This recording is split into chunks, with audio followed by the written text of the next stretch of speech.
నువ్వు కష్టపడింది నువ్వు తినడానికి ఉపయోగపడినప్పుడు, నువ్వు కష్టపడింది నువ్వు సంతోషించడానికి ఉపయోగపడినప్పుడు, నువ్వు కష్టపడింది నీ జీవితంలో సమాధానానికి కారణం కానప్పుడు, నువ్వు కష్టపడింది నీ జీవితంలో మేలు కానప్పుడు, నువ్వు కష్టపడింది నీ జీవితానికి ఆరోగ్యకరం కానప్పుడు, నువ్వు కష్టపడుతుంది నీ ప్రయాసపడుతుంది నీ కుటుంబానికి క్షేమాన్ని ఇవ్వలేనప్పుడు, ఆ కష్టమంతయు కూడా నా బైబిల్ చెబుతుంది వృధా.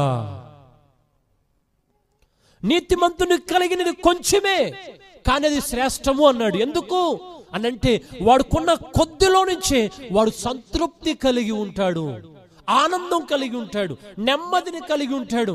ఎప్పుడు ఎదుటి వ్యక్తిని చూసి పక్కింటోని చూసి ఏడవడు, నాకు ఇది లేదు నాకు అది లేదని బాధపడ్డు, ఉన్నదానితోనే తృప్తి కలిగి జీవిస్తాడు. ఇక్కడ ప్రభు అంటున్నాడు, నువ్వు సంపాదించింది నీకు సంతోషం ఉన్నప్పుడు, నువ్వు సంపాదించింది నీకు ఆనందం ఇవ్వనప్పుడు, నువ్వు సంపాదించింది నీ కుటుంబంలో సమాధానం ఇవ్వలేనప్పుడు, నువ్వు సంపాదించింది నీ కుటుంబం